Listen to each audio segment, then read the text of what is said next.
On va parler de Ilchot Brachot. On va commencer d'abord par la halachot de Netilat Yadayim. Avant de manger du pain, les Chachamim ont institué la mitzvah de Netilat Yadayim. On va voir dans quel cas on doit faire Netilat Yadayim, avec bracha, sans bracha. Tout d'abord, les Chachamim ont institué Netilat Yadayim dans deux cas de figure. Premièrement, pour celui qui mange du pain. Celui qui mange du pain, ça dépend de la quantité. Dans l'autre cas, il faut faire une Netilat Yadayim, c'est ce qu'on appelle Davar Shetibulo Bemashke. Vous avez déjà entendu parler de la notion Davar Shetibulo Bemashke. Lorsqu'on trempe un aliment dans un liquide, aussi on doit faire une Netilat Yadayim.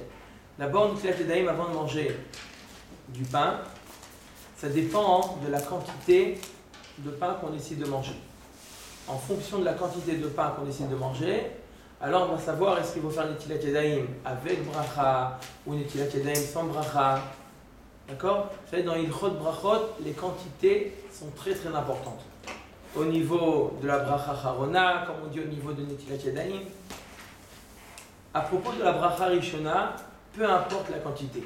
Dans toutes les Ilchot Brachot, on peut manger, peu importe ce qu'on mange, même on décide de manger un grain de sésame, d'accord, on doit faire la bracha de Boré Peradama. Pour la bracha Rishona, la quantité ne rentre pas en jeu. La quantité qu'on va manger, peu importe la quantité, même un grain de sésame, on veut prendre comme ça, on doit faire la bracha de Boré Peradama. Pour la bracha Harona, la bracha Harona, il y a une différence entre les liquides et les solides. Solide, c'est kazaït, d'accord, et les liquides, c'est révite. C'est quoi kazaït et c'est quoi révite? Combien c'est kazaït, combien c'est révite? Kazaït 30 grammes. Alors, il faut savoir que les quantités, elles ont été dites par Chazal, en réalité c'est des volumes. C'est pas un poids, c'est un volume. Quand on dit 30 grammes, c'est si on considère dans l'eau, 30 grammes d'eau, c'est 30 millilitres. D'accord? Pour le... Pareil pour le révite, c'est aussi un volume. À quoi correspond un kazaït en volume? D'accord? C'est pas tout le temps. Des fois, vous pesez des gâteaux pour savoir si vous devez faire bracha harona ou pas. Vous voyez que vous n'arrivez pas à 30 grammes, vous ne faites pas bracha harona. Mais ça ne dépend pas de 30 grammes du poids. Ça dépend, comme je vous ai dit, du volume. C'est quoi le volume? Une boîte d'allumettes. Le volume, vous connaissez les petites boîtes d'allumettes? Une petite boîte d'allumettes, c'est ça le volume pour pouvoir faire la bracha harona. Si ce que j'ai mangé, c'est plus important que la boîte d'allumettes, ça veut dire qu'il y a obligatoirement kazaït. S'il y a kazaït, je dois faire la bracha harona. D'accord? C'est important de voir. Des fois, on peut faire kazaït. Vous savez, les petits beurres. Vous connaissez les petits beurres? Oui. D'accord? Combien d'après vous de petits beurres on doit manger pour pouvoir faire bracha harona? 3 ou 4. 3, c'est l'épaisseur du baguette. 1,5. 1,5 petit beurre, on a le volume de kazaït. C'est la différence entre le volume et le poids. Mais ça dépend du petit beurre et du gramme. Non, ça ne dépend pas du gramme, ça dépend du volume. Un petit beurre et demi, ça y est, c'est le volume d'une boîte d'allumettes. Vous voyez les petites boîtes d'allumettes? Comment? Non, je disais par rapport à la taille de la boîte d'allumettes. Mais non, écrasé. Le petit beurre, c'est plus petit que la boîte d'allumettes. Ouais. Mais il est plus grand, d'un côté il est plus grand que la boîte d'allumettes. Donc si je l'écrase, d'accord, je écrase un petit beurre et demi, j'arrive à une boîte d'allumettes. D'accord? Des fois on se pose des questions, on mange une date, 2 dates. Ça arrive souvent, une personne mange des fois un kidouche, à une occasion il prend un rogolar. D'accord? Je dois faire bracha harona, je dois pas avoir un rogolar, c'est sûr que vous faites bracha harona. Un oui. Il y a largement le shiur. Parce qu'encore une fois, comme je vous ai dit, le shiur il est en volume, il n'est pas en poids. C'est du volume. D'accord? C'est le volume d'une boîte d'allumettes. Un rogolar. On peut le rentrer dans une boîte d'allumettes? Non, c'est plus qu'une boîte d'allumettes. Donc ça veut dire qu'il y a le shiur de kazaït. C'est pas le poids, C'est pas le poids. Si on a mangé même 15 grammes, ça fait une boîte de Même si on a mangé 10 grammes, on peut arriver à kazaït. C'est pas une question de poids du tout. C'est plus facile de traduire en poids, mais c'est pas juste. D'accord? C'est pour ça que souvent, certains sfarim où il y a marqué de 30 grammes. On a l'habitude de parler de 30 grammes parce que c'est plus facile. Le poids, on a plus accès au poids qu'au volume. Le poids, on prend la chose, on prend l'aliment, on le met sur la balance et on sait tout de suite. Un volume, c'est difficile. Mais on peut s'imaginer, d'accord, on a mangé un quart de pomme. D'accord? Un quart de pomme, il y a le shiur de kazaït. D'accord? Il ne faut pas s'étonner, d'accord? Se poser trop de questions. Bien sûr qu'on a un principe qui nous dit safek brachot laquelle on n'a pas le droit de faire une bracha dans un cas de safek. C'est assourd de faire une bracha dans un cas de safek. Mais si on a kazaït, et c'est quoi kazaït? C'est le shiur de une boîte d'allumettes, on doit faire la bracha harona. Pourquoi ils disent 30 grammes? Je vous ai dit, c'est parce que c'est plus facile de traduire en grammes. Mais c'est pas exact. L'eau par exemple, oui, le gramme et le volume, c'est exactement la même chose. Ça veut dire 30 grammes d'eau, d'accord, ça équivaut aussi à 30 millilitres. D'accord? Mais dans les autres aliments, c'est pas la même chose. Il y a des sfarim où il y a marqué de manière explicite, ils parlent en millilitres et pas en grammes. D'accord?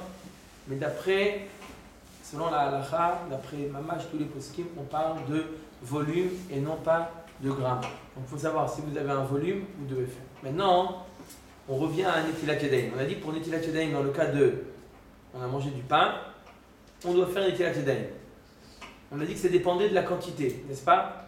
Ça dépend de la quantité. Il faut savoir que si on mange du pain, moins que kazaïd de pain. On veut manger, on veut goûter, des fois on veut goûter la pâte, on veut goûter moins de kazaïd. Encore une fois, c'est combien kazaïd? C'est le volume de la boîte d'allumettes. Comment? On fait pas les siens. On n'est pas obligé de faire Netilat Yadayim. On n'est pas obligé, moins de kazaïd, on n'est pas obligé de faire Netilat Yadayim. C'est mieux de faire Netilat. C'est pas obligé. D'après le Shulchan Aruch, ce n'est pas obligé. Celui qui veut faire Netilat, il peut faire Netilat Yadayim, mais attention, bien entendu, sans bracha. Parce que là, faire la bracha, c'est un issur. On n'a pas le droit de faire une bracha lorsqu'on est. On peut faire Netilat Yadayim, ça ne coûte rien de faire Netilat Yadayim. D'accord? Mais Karadin, ce n'est pas obligé de faire. Vous voulez goûter des fois, vous avez une pizza, vous voulez goûter un petit bout. D'accord? Vous voulez goûter moins qu'une boîte d'allumettes. Tout simplement, vous voulez goûter. La bracha rishona, hamotzi lechem min haaretz, on est obligé de faire. Moins qu'une boîte d'allumettes, c'est moins que kazaït. C'est pas beaucoup. Moins qu'une boîte d'allumettes, c'est moins que kazaït. On fait quand même hamotzi lechem min haaretz. La bracha rishona, c'est obligatoire. On n'a pas le choix. La bracha rishona, je vous ai dit, même sur un grain de sésame, on fait la bracha rishona. Donc maintenant, vous voulez goûter, vous faites dans tous les cas hamotzi lechem min haaretz. Mais netilat yadayim, ça dépend de quoi?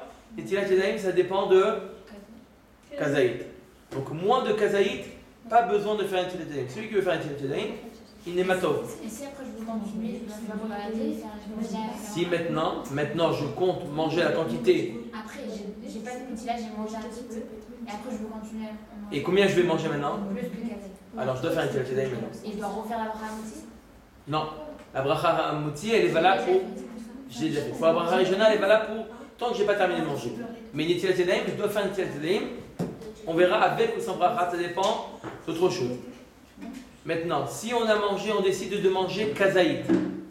D'accord? Il y a la quantité de kazaït. D'accord? Kazaït, c'est quoi? On a dit c'est une boîte d'allumettes. On décide de manger kazaït. Là, on est obligé de faire netilat yadayim. Avec ou sans bracha? Sans bracha.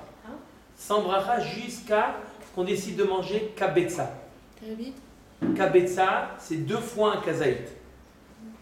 D'accord? Avec bracha. Kabetza, c'est pour faire netilat yadayim avec bracha. Je peux me montrer pour faire Netilat avec bracha, pour manger un kabetza? Tout à fait. De pain? De pain. Parce que si je fais pas Netilat et que je veux que goûter, je fais la bracha. Mais si je fais Netilat, alors je fais pas la bracha jusqu'à un kabetza? Si maintenant je veux manger comme ça, de rien à un kazaït, je ne suis pas obligé de faire netilat Et je yadayim. fais la bracha. Non, laquelle bracha? De la motzi? Oui. Non, je parle de la bracha de al netilat yadayim. La bracha sur la netila.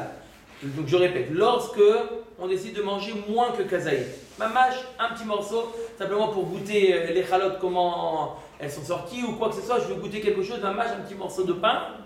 D'accord? Bien entendu, je fais la bracha de motzi lechem min haaretz, mais pas besoin de faire netilat yadayim. Comment? Pour goûter, il faut pas faire de bracha. Ça dépend. Vous avez raison, ça dépend. Si c'est goûter simplement, je ne sais pas si je vais être né ou pas, je ne sais pas si je vais avoir une ana ou pas, je peux goûter sans faire la bracha. Mais des fois, c'est pas bidiouk. Je sais que je vais avoir une ana. Je veux savoir quel goût ça a. Mais je sais que je vais avoir un profit je vais profiter de ce pain. Là, je fais la bracha. Je fais la bracha de Hamotzi de Chaminaretz. En ce qui concerne Netilat Yadayim, comme je vous ai dit, Netilat Yadayim, on ne fait pas Netilat Yadayim. Si maintenant je compte manger plus que Kazaït, à partir de Kazaït, je fais Netilat Yadayim sans la bracha de Al Netilat Yadayim. D'accord? Bien entendu, je fais Hamotzi, mais sans la bracha de Al Netilat Yadayim. Si je compte manger plus que Kazaït, d'accord? Et si moins que Kabetza. Et si je compte manger plus que Kabetza, ça veut dire quoi? Kabetza, c'est 2 fois une boîte d'allumettes. Un Kabetza, c'est 2 fois un Kazaït. Donc 2 fois la boîte d'allumettes, 2 boîtes d'allumettes. C'est la quantité que je compte manger de pain. D'accord? Alors là, je fais Netilat Yadayim avec la bracha de Al Netilat Yadayim et tout ce qui s'en sort. Même dans la matzah, c'est la boîte d'allumettes? Oui. Alors pourquoi on mange la matzah d'habitude on a des gros goûts parce que c'est. Ouais. C'est pas la besoin? Oui, parce que ça prend beaucoup plus de temps de remplir une boîte d'allumettes avec Avec la matzah, pas du tout. La matzah, La matzah, c'est entre 15 et 20 grammes de matzah pour avoir un kazaït. Mais alors voilà, c'est 4 grammes, c'est pas une boîte d'allumettes. Si 15 ou 20 grammes, si on l'écrase, c'est ça c'est pas que 30 grammes en tout cas. D'accord? C'est entre 15 et 20 grammes de matzah, on a suffisamment pour être Mekayem la mitzvah de kazaït matzah. Il n'y a pas 30 grammes. C'est pas 30 grammes. C'est pas une boîte d'allumettes aussi? C'est une boîte d'allumettes aussi. Une boîte d'allumettes, ils ont fait l'expérience. Ils ont pris 15 grammes, entre 15 et 18 grammes, disons, de matzah. D'accord? Ils l'ont écrasé et c'est entré ma marche dans la boîte d'allumettes. Donc ils ont dit voilà, on n'est pas obligé de manger 30 grammes. Comment? Non, mais parce que je disais pour Pessah, chez moi, on a la balance pour le matzah. Alors quand on fait 30 Combien? grammes, c'est beaucoup. 30 grammes, c'est beaucoup, ouais. Et 2 kazaït, C'est énorme. On a pas besoin mais on dit Non. Jusqu'à, on n'est pas obligé de manger plus que 20 grammes. D'accord? 20 grammes, ça suffit. On a le chiour en volume. Et c'est, comme je vous ai dit, le volume, c'est ça qui fixe. On a le chiour.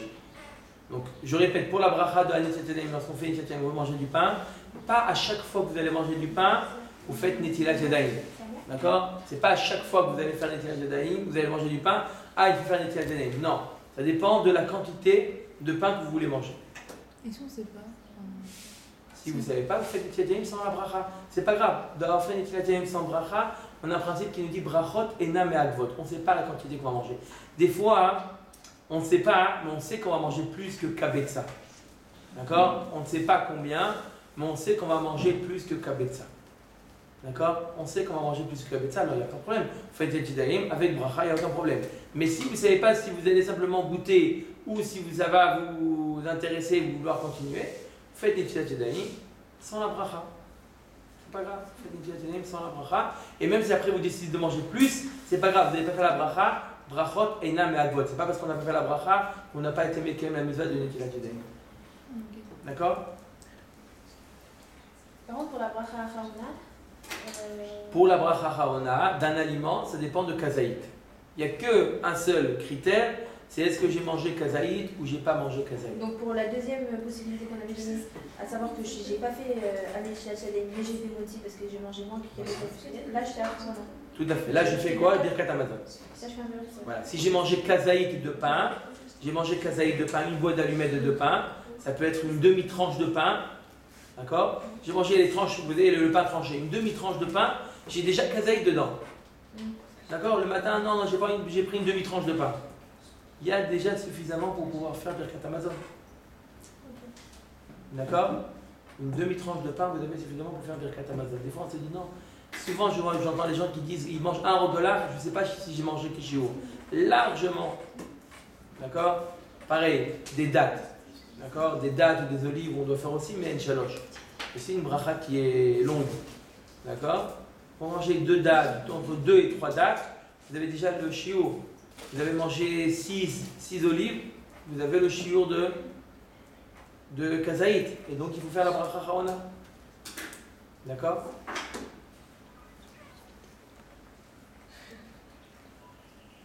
Maintenant, imaginez-vous qu'une personne pensait manger son sandwich. Donc il y avait largement Kabetza, il y avait largement le shiur. Il a fait Netilat Yadayim pour pouvoir manger le sandwich. Après avoir fait Netilat Yadayim, avec bracha bien entendu, puisqu'il y avait largement le shiur. D'accord? Netilat Yadayim avec bracha, sauf il change d'avis, il décide de ne pas faire ne plus manger de pain. Il change d'avis. Ou maintenant il est tard, il doit partir, il n'a pas le temps de manger ou quoi que ce soit, il se trouve dans une situation où il a fait Netilat Yadayim avec la bracha bien entendu, et il change d'avis, il ne veut plus manger du pain. Est-ce qu'il doit s'efforcer de quand même manger un petit morceau pour que la bracha qu'il a fait sur la Netilat Yadayim ne soit pas levatala, ou il n'est pas obligé de manger? Vous avez compris la question? Est-ce qu'il peut se dire je ne mange pas? Non, je ne veux pas manger. La réponse, il n'est pas obligé de manger. Puisque la bracha, elle n'est pas levatala. Puisqu'il a fait la bracha al netilat yadayim, c'est sur quoi la bracha? Sur la netila. Sur le fait de se laver les mains. Et il s'est lavé les mains. Et au moment où il s'est lavé les mains, il avait l'intention de manger du pain. Ça suffit pour que la bracha ne soit pas levatala. Puisqu'il avait l'intention de manger du pain, même si après il change d'avis, c'est pas grave, la bracha, elle n'est pas levatala, la bracha, elle est sur le fait qu'il se soit lavé les mains. D'accord? Pourquoi on fait les chila quand on mange du pain? Pourquoi, bonne question, pourquoi les Chachamim ont institué de faire Netilat Yadayim lorsqu'on mange du pain? Il faut savoir qu'il y a dans les Ilchot de Touma Vetahara, dans la Ilchot de Touma Vetahara, et à l'époque où ils mangeaient, les Kohanim mangeaient de la Trouma. Aujourd'hui, les Kohanim ne mangent pas de la Trouma. Pourquoi? À l'époque, vous savez, on avait la récolte. D'accord? Avec la récolte, en général, le rov de la récolte, d'accord, provenait, en général, c'était les 5 céréales. Le blé, l'avoine, l'orge, l'épeautre, le seigle, les céréales, d'accord? On produit avec ça du pain. Lorsqu'on avait après la production, il fallait ce qu'on appelait les trumot ou masrot, les prélèvements. Trumot ou masrot, dès qu'on a une certaine récolte, d'accord, on doit prélever ce qu'on appelle d'abord la trouma gdola, d'accord, c'est 2%, qu'on donne ça au Kohen, d'accord, 2% trouma gdola qu'on donne au Kohen. Ensuite, il y a le maaser rishon. Maaser rishon, c'est 10% du reste, on donne ça au Lévi. Ensuite, il y a le maaser sheni ou maaser ani, ça dépend des années. En tout cas, il y a plusieurs prélèvements. En tout cas, tout le temps, n'importe quelle récolte, il y avait la trouma. La trouma partait chez le Kohen. Le Kohen, pour qu'il puisse manger la trouma, il faut impérativement que le Kohen soit tahor. Ce qui n'est pas le cas aujourd'hui, parce qu'aujourd'hui, on est tous ce qu'on appelle becheskat tmei metim. D'accord? On est tous becheskat tmei metim jusqu'à ce que on a le FR de la paradouma et on redevient tahor. Donc aujourd'hui, on est tous tamé. Le Kohen, il est lui aussi tamé, donc le Kohen n'a pas le droit, même si aujourd'hui je lui donne de la trouma, d'accord, non seulement la trouma que je lui ai donnée, je dois lui donner la trouma, d'accord, je dois lui donner la trouma, surtout dans un cas où il a aujourd'hui, dans quoi on donne la trouma, il n'a rien à faire si c'est la trouma qui est tméa, ou lui il est tamé, de manière il n'a rien à faire avec. Mais il y a des fois où il a la possibilité d'utiliser la trouma. Un enfant. Comment? Pas un enfant. Un enfant. Non, même un enfant aujourd'hui, c'est pas le cas parce qu'aujourd'hui, il est quand même méhémet.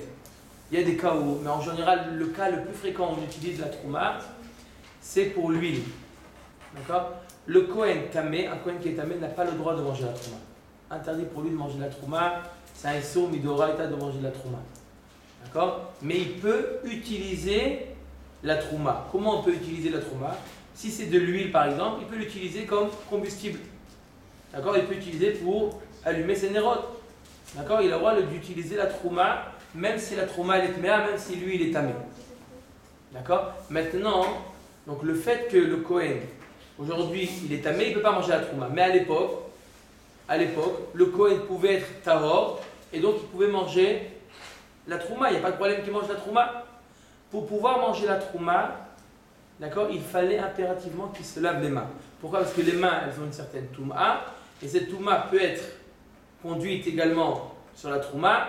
Donc il fallait impérativement, même le Kohen qui est tahor, il fallait quand même avant de manger la trouma, de se laver les mains.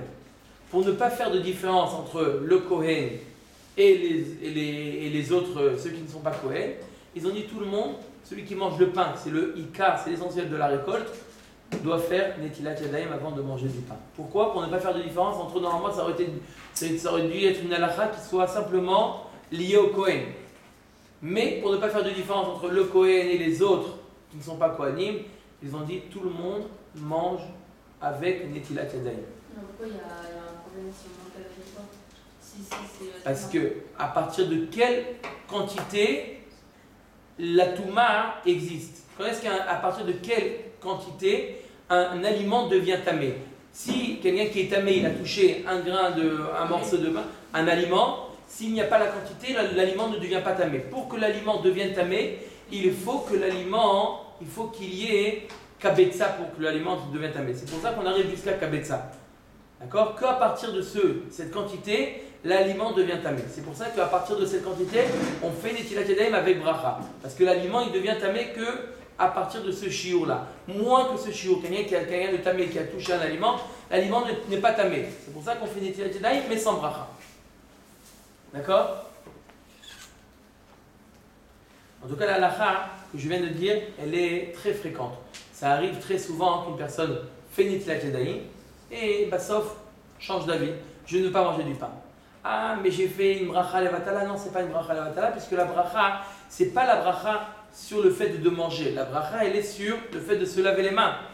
D'accord? Et je me suis lavé les mains. Donc je fais Netilat Yadayim avec la bracha. Et si après je décide de ne pas manger, il n'y a pas une question de bracha levatala. D'accord? Une personne, à propos de la bracha de Netilat Yadayim, il y a aussi à ce niveau-là une habitude qui n'est pas très juste d'après la halakha. Souvent ça m'arrive souvent de voir des personnes qui font Netilat Yadayim. D'accord, ils se lavent les mains. Avant la bracha de Netilat Yadayim, il se permet de parler. Ensuite, ils font la bracha, ils se sèchent les mains. Et après, ils ne parlent plus. N'est-ce pas? C'est-à-dire que les gens, en général, après avoir fait la bracha, ils ne parlent pas. Mais avant la bracha, ils se permettent encore de parler. Tant qu'on se lave encore les mains, tant qu'on se lave les mains, on parle. La halakha, elle nous dit le contraire. Pourquoi? Normalement, on a un principe qui nous dit Kol abrachot mevarech alehem over la siyatan. Normalement, dans toutes les mitzvot qu'on accomplit, normalement, la règle, elle est qu'on doit faire d'abord la bracha et ensuite on fait la mitzvah. La bracha, elle doit précéder l'action de la mitzvah. Normalement, dans toutes les mitzvot, c'est la règle. Il y a des exceptions, comme le cas de Netilat Yadayim, on fait d'abord Netilat Yadayim et ensuite on fait la bracha. D'accord? Pourquoi cette exception? Puisque les mains ne sont pas encore pures, d'accord, on va les purifier nos mains. D'accord? On est sur le point de les purifier les mains. D'accord? Mais elles ne sont pas encore pures nos mains. Donc c'est pour ça qu'on fait d'abord Netilat Yadayim pour pouvoir faire la bracha en ayant les mains pures. D'accord? Donc c'est pour ça qu'on fait d'abord, on se lave d'abord les mains et ensuite on fait la bracha de Netilat Yadayim.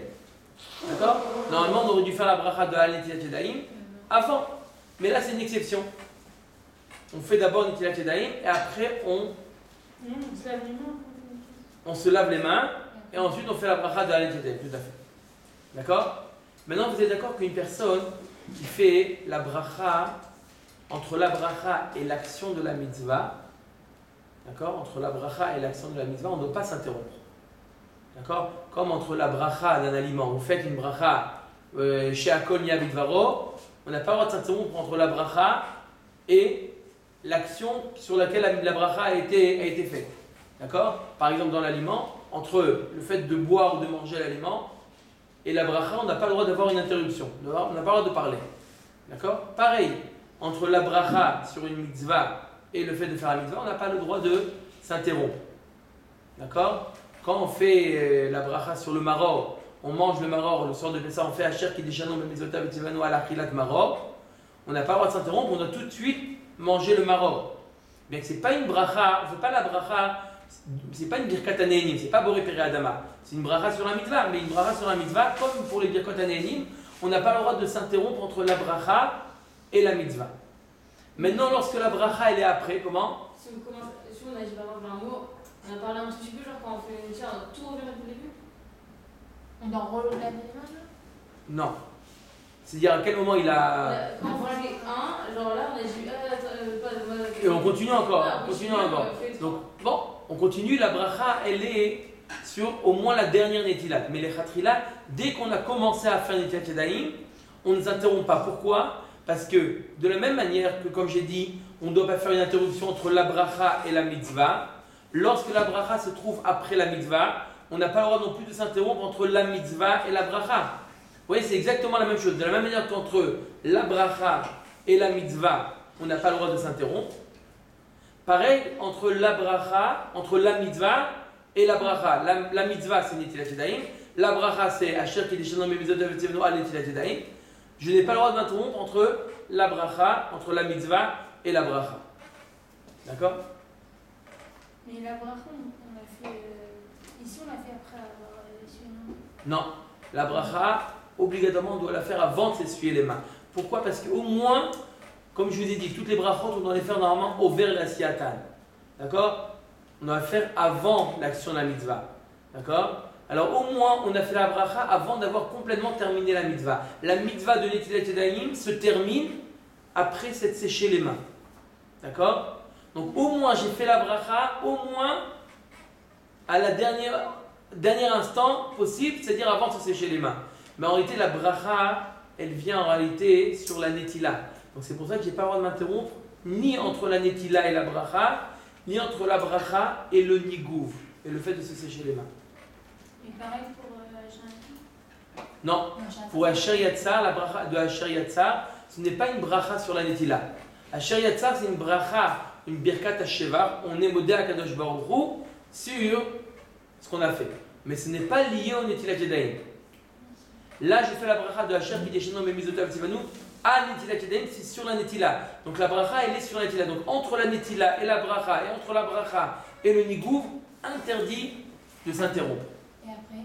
Et après, il y a marqué dans le Shulchan Aruch, après le nigouv. Donc maintenant, qu'est-ce qu'on s'apprête à faire?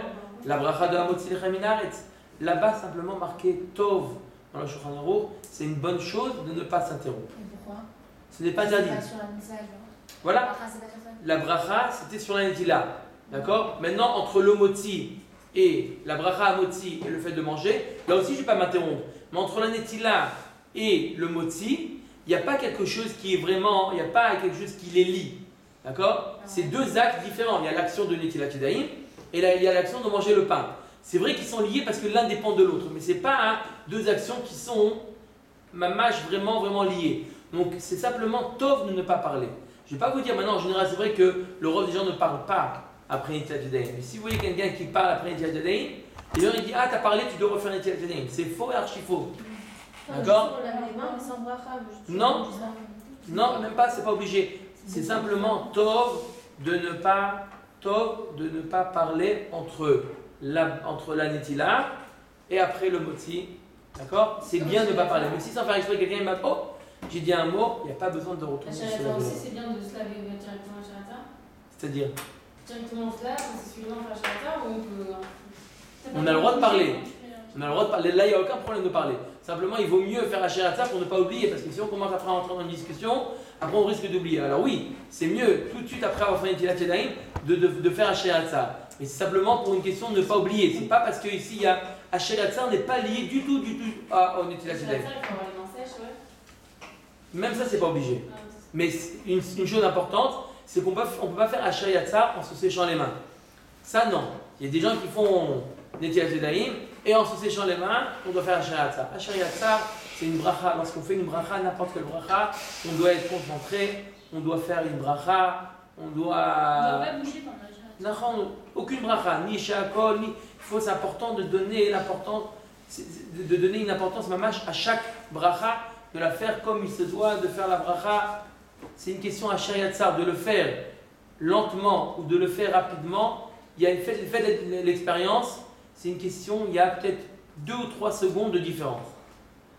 Mamash, entre 2 ou 3 secondes de différence entre l'affaire et c'est Shamaim Vaaretz. Une bracha bien faite et une bracha mal faite, c'est Shamaim Vaaretz. Et la différence, c'est 3 secondes. Faites l'expérience. Faites un jour une bracha. Regardez combien de chronomètres.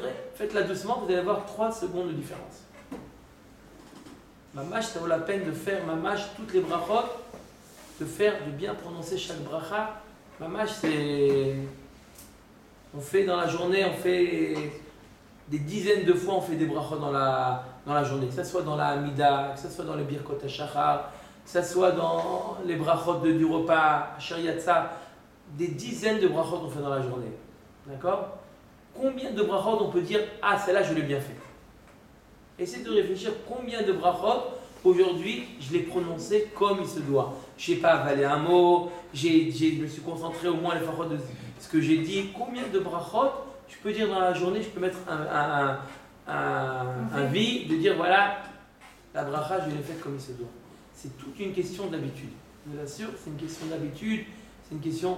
Et lorsqu'on fait les brachot comme il se doit, on a moins de sfekot. Est-ce que j'ai fait la bracha, j'ai pas fait la bracha? Le fait qu'on sait qu'on a fait la bracha à voix haute, on se rappelle, ah mais oui, je l'ai fait la bracha. Des fois, on arrive à Shariatzar, j'ai fait à Shariatzar, j'ai pas fait à Shariatzar. Ah, on se rappelle de l'Alara qui dit, safek brachot laquelle, quand on a un safek, on fait pas. Quand on a un safek, on fait pas la bracha. Très bien. Quand on a un safek, on fait pas la bracha. C'est vrai qu'on a un safek, on fait pas la bracha. Mais ne pas arriver à un cas de safek. Comment ne pas arriver à un cas de safek? Se concentrer sur la bracha, vous évitez 90% des sfekot. 90% des sfekot sont évités si vous avez fait la bracha comme il se doit, lentement. D'accord?